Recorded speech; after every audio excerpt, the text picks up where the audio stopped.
प्रिय छात्र, कक्षा 10 विषय गणित है।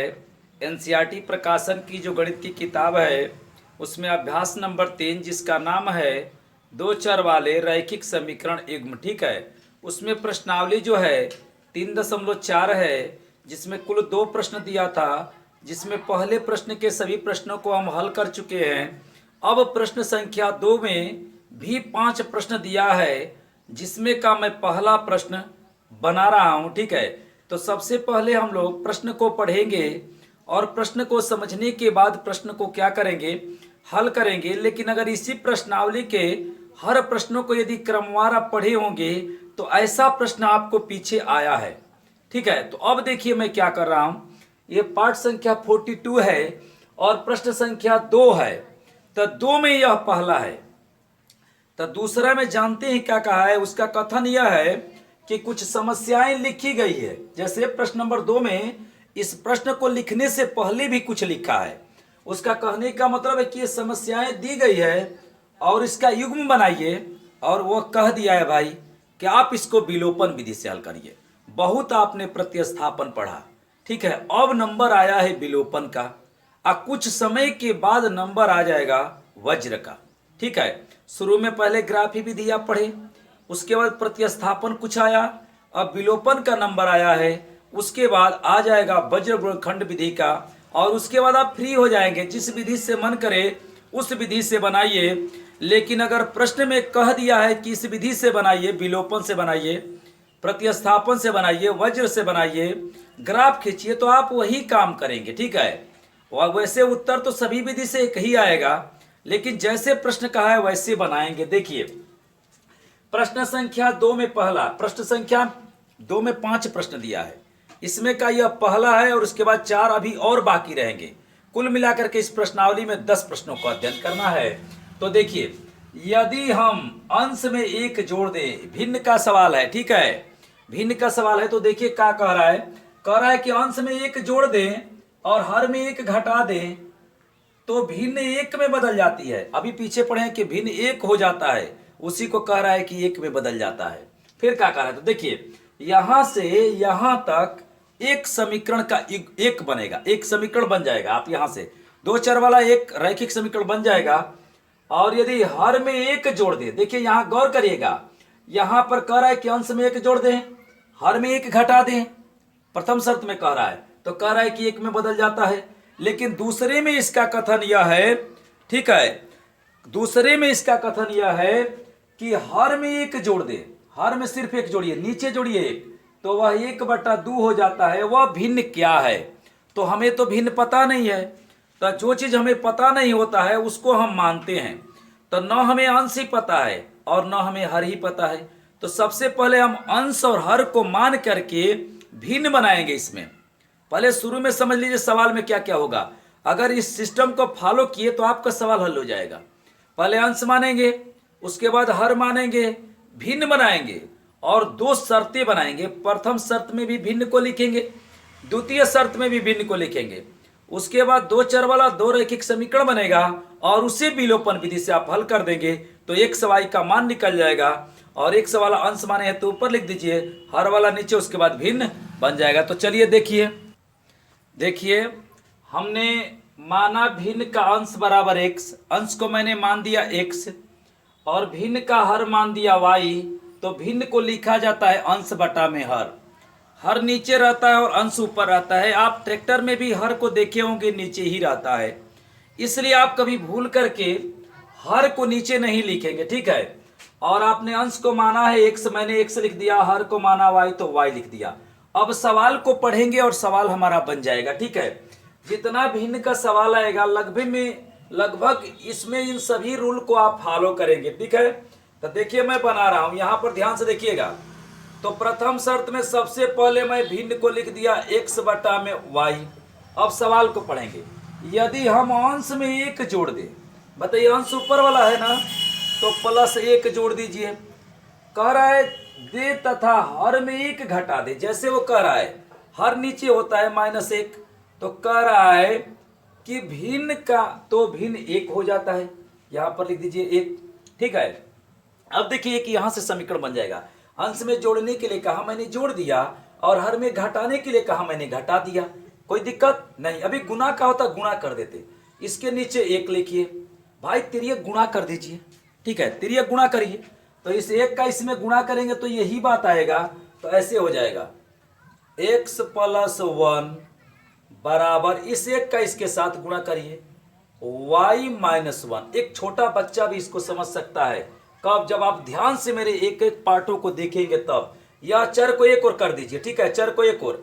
तो देखिए x और ये y इधर आएगा, धन में है, ऋण हो जाएगा, ऋण y बराबर, देखिए ये -1 और इसको इधर पक्षांतर कर दीजिए, तो धन है तो ऋण हो जाएगा, ऋण 1।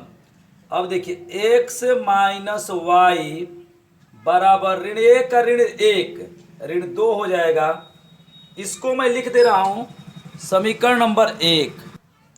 अब देखिए यह x - y, ये ऋण 1 का ऋण 1, तो ऋण में हो जाता है, ठीक है। इसको मानिए समीकरण नंबर आप 1, ठीक है, बहुत बढ़िया, ठीक है।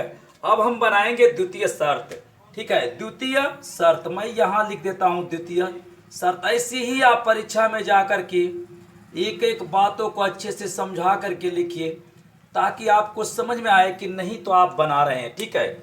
इसमें द्वितीय शर्त देखिए, इस लाइन से द्वितीय शर्त हम बनाएंगे। तो सबसे पहले भिन्न को लिख दे रहे हैं, x बटा क्या लिख दे बताइए, x बटा भिन्न लिखेंगे ना, x बटा y हो गया। अब सवाल को पढ़ते हैं। कह रहा है यदि हर में 1 जोड़ दें, गौर करिएगा, वो कह रहा है कि हर में 1 जोड़ दें, कहीं भूल से आप ऊपर मत जोड़ दीजिएगा, आप नीचे जोड़िएगा। नीचे हर होता है ना, ऊपर अंश होता है, +1 बराबर, तो कह रहा है कि यह 1/2 हो जाता है, 1/2। तो आप कहेंगे सर अंश में नहीं जोड़ेंगे, तो अंश में कहा नहीं ना भाई, जब कहेगा तब तो जोड़ेंगे, वो कहा ही नहीं तो मैं क्यों जोड़ेंगे। तो इसलिए यहां पर 1/2 तिर्यक गुणा कर देंगे, ठीक है। यही सिस्टम पूरा यहीं पर देखिए ऐसे बन गया, तिर्यक गुणा करिए, 2x और 1 का इसमें गुणा करिए बराबर, 1 का इसमें गुणा करेंगे तो y प्लस क्या हो जाएगा, 1 हो जाएगा।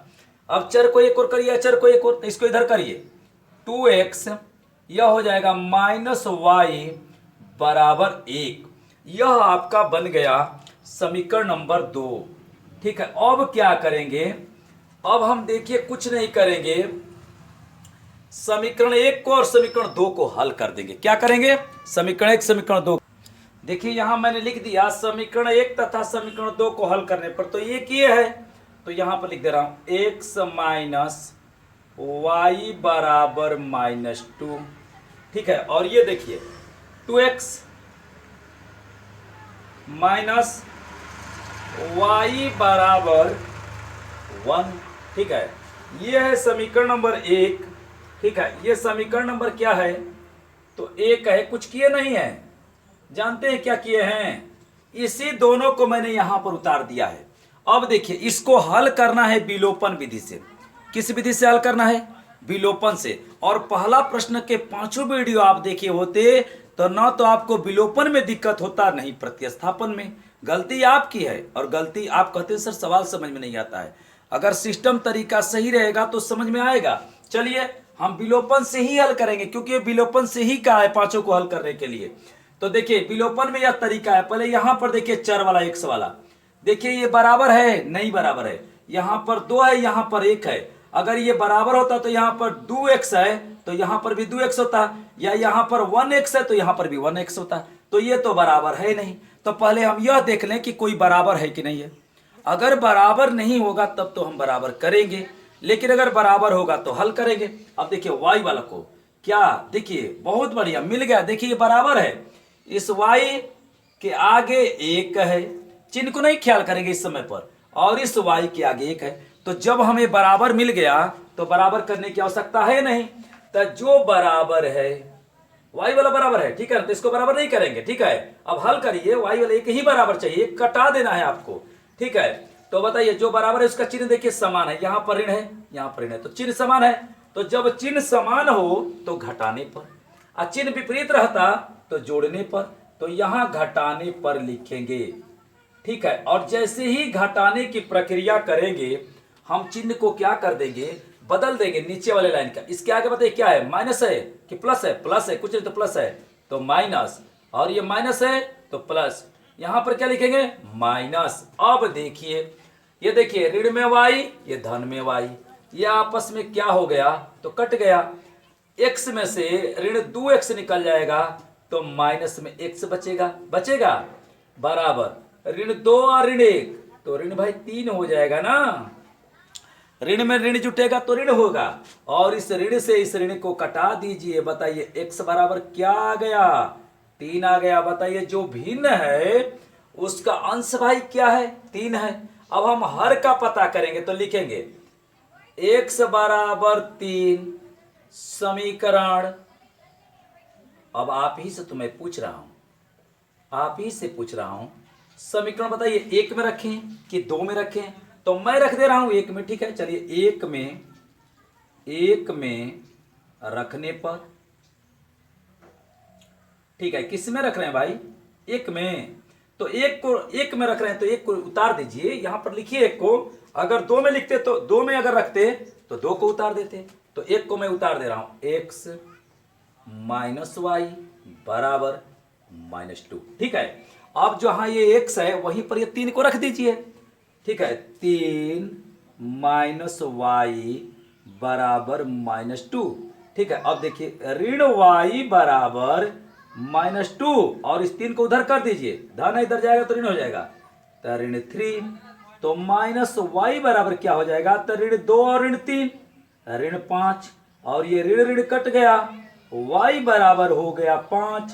तो बताइए जो भिन्न था, आपको भिन्न ही न बताना है, तो बताइए भिन्न बराबर क्या होगा, आप बताइए भिन्न बराबर क्या होगा। तो भिन्न हमारा होता है अंश बटा में हर, या कह सकते हैं आपने अंश को क्या माना है, x, तो आप लिख सकते हैं x बटा में हर को क्या माने हैं, y, या अंश का कितना माना है, 3, बताइए हर का कितना माना है, 5। तो यही आपका उत्तर हो जाएगा, ठीक है, ये आपका आंसर हो जाएगा ये, ठीक। तो जानते हैं आपको उत्तर में क्या लिखना है, आपको उत्तर में ये नहीं लिखना है, ये नहीं लिखना है, ये नहीं लिखना है, डायरेक्ट ये लिख दीजिए 3/5। लेकिन भिन्न बराबर समझा देंगे कि अंश बटा हर, अंश को x से दर्शाएं और हर को y से दर्शाएं। अब x बराबर 3 है तो 3 रख दिया, y बराबर 5 है तो 5 है। अगर यह चाहते हैं कि मेरा सवाल सही है कि गलत है, तो देखिए यह x बराबर 3 इस समीकरण में, जैसे यह पहला समीकरण जो है देख लीजिए, x माइनस वाई बराबर, देखिए आप यदि नहीं घबराते तो मैं बहुत अच्छे तरीके से बताता। x के जगह पर चेक कर लीजिए कि सही है कि गलत है, तो x के जगह पर 3 रखिए, 3, और माइनस y के जगह पर 5 रखिए, तो देखिए 3 में -5 जाएगा तो -2 आ जाएगा। देखिए इस बगल वाला आ जा रहा है, इसलिए सही है। अगर इस दूसरे में आप रखते तो कितना आ जाता, 1 आ जाता। इस प्रकार से यह प्रश्नावली 3.4 का प्रश्न संख्या 2 का पहला पार्ट था। नेक्स्ट अगले वीडियो में।